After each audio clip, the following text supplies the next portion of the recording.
vou falar um pouco dos conceitos sistematizadores e como eles se relacionam com esses conteúdos todos. Então, um primeiro conceito sistematizador é a realidade para cada um de nós. A gente viu, ela é definida basicamente, aqui eu vou colocar frases muito simples que permitem sintetizar esses conceitos, como a compreensão que cada um de nós tem da totalidade, né? Ou seja, o que é o mundo para nós, o que é a vida, né? Quando você acorda de manhã e fala, nossa, a realidade, o que é a realidade? A conta que eu tenho para pagar, os meus sentimentos, as minhas angústias, o mundo que está acontecendo no mundo, tudo isso a gente viu que é construído. Quando você tinha lá 1 mês de idade, nada disso era para você, e o que existe hoje para você é a sua construção disso. E que há diversas construções e, portanto, diversas realidades. Isso vai de encontro, ao meu ver, com a ideia de Hegel da filosofia, porque ele vai dizer que provar significa, em filosofia, o mesmo que mostrar como o objeto se faz, por si mesmo e de si mesmo, o que ele é.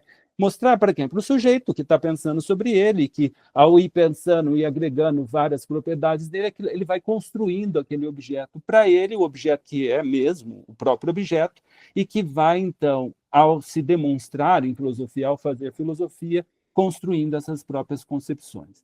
E a gente viu que há diversas filosofias na própria história da filosofia, então você tem uma realidade para cada um de nós, inclusive para cada filósofo que está expressando a sua filosofia. Nesse sentido, eu falo de outros 2 conceitos sistematizadores, filosofia de cada um, né? Então, é o conteúdo e a sua possível expressão do que é a realidade para cada um, então cada um tem sua realidade, o que a gente está chamando de filosofia de cada um é a expressão disso, né? Na verdade é o conteúdo e a possível expressão disso pelo sujeito, que pode ser, vamos dizer, investigado se a gente começa a perguntar para a pessoa, o que para você é o ser humano? O que para você é o mundo? O que para você é a totalidade? Né? O que acontece com a gente depois que morre? Então, ele vai expressando o que é a realidade para ele, e, nesse sentido, eu achei que o termo filosofia cabia bem, apesar de não ser como, em geral, a gente entende filosofia. Particularmente, o termo filosofia do Hegel vai estar muito mais relacionado com o último conceito sistematizador, que é a filosofia com F maiúsculo, né, e não com a filosofia de cada um,